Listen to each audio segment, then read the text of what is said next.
The motorsports media are essential to NASCAR. They tell the story of the sport, showcasing NASCAR's talented competitors and hardworking contributors to millions of fans around the world. Named after broadcast icons Ken Squier and Barney Hall, the Squier-Hall Award was established to honor the best of the best in the motorsports press. This journalist is a trailblazer, becoming one of the first women to regularly cover NASCAR when she began her journalism career back in the 1970s at United Press International. Her storytelling has given fans a deeper understanding of the people and passion inside the garage, and her integrity and dedication have made her a role model for many who follow in her path. A pioneer, respected storyteller, and mentor, the 2026 Squier-Hall Award winner, Deb Williams. For more than 4 decades, Deb Williams has been a leading voice in NASCAR journalism. Her credibility wasn't given, it was earned, one race weekend at a time. Deb Williams' reputation in the garage was impeccable. Everybody that I know, everybody that I worked with, from drivers to crew chiefs to owners, respected her. I've been fortunate enough to know Deb my whole career, and what's amazing about her today, she's as tenacious and hardworking as she was when I first met her. Deb was a mainstay in our sport. She gained the trust of every single competitor in that garage area because she was a good person, honest person, and a journalist that you could trust. From the infield of a Western North Carolina short track, Williams developed a passion for racing. That's exactly what she did. Williams began her journalism career in the late 1970s at United Press International. I knew from the first time that I met her, she was special. She had the secret that some never get. She has the respect and the trust of who she talks to. They knew that they could confide in her and she wouldn't throw them under the bus.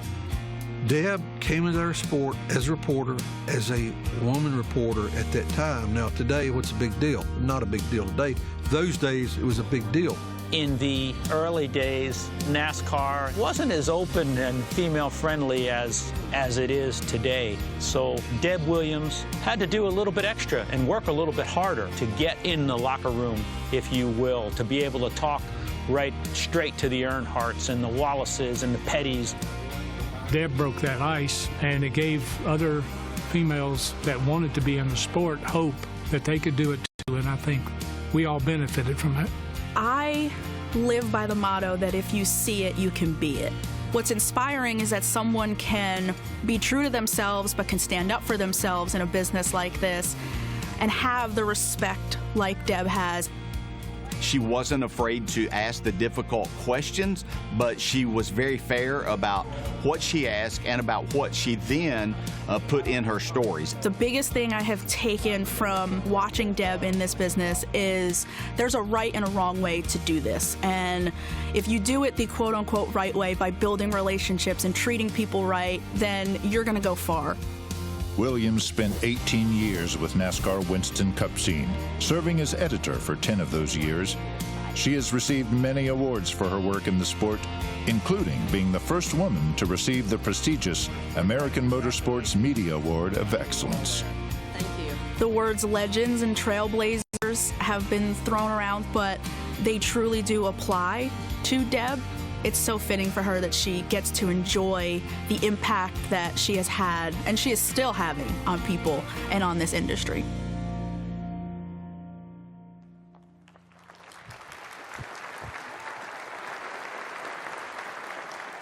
And it's great to be joined by Deb now. You've been covering NASCAR for over 4 decades, yes, sharing the stories with the fans and serving as one of the first women on the beat full-time. What does it mean for you to take home the Squier-Hall Award? Well, first of all, you have to understand who it's named after. And Ken Squier and Barney Hall's contributions to the sport and to NASCAR are immeasurable. And so, to me, this award is the Mount Everest of motorsports journalism awards. So, to receive this award tonight means that I have reached the top of Mount Everest in my profession, as this is the peak of the motorsports journalism awards. It feels appropriate that I'm standing here calling you a pioneer and a trailblazer and a mentor. How does it feel to you to be a role model in your field? And not only that, but to have the respect of the competitors, the garage, and your colleagues? Well, you know, I've never really thought of myself as a role model because I think back, when I hear that, I think back to something my mother said when I was in elementary school. And she said, always be on your best behavior in public because you don't know who's watching. And for that, everyone in this room has been a role model at some point in time. You may not know it because you don't know who you influenced, but many of you have been my role model throughout my life and at different points of my career. And as far as having the respect of the garage and my fellow journalists, that's a treasure because this group does not give respect. You have to earn it, and that's why it's a treasure. Well said. Congratulations again. Thank you.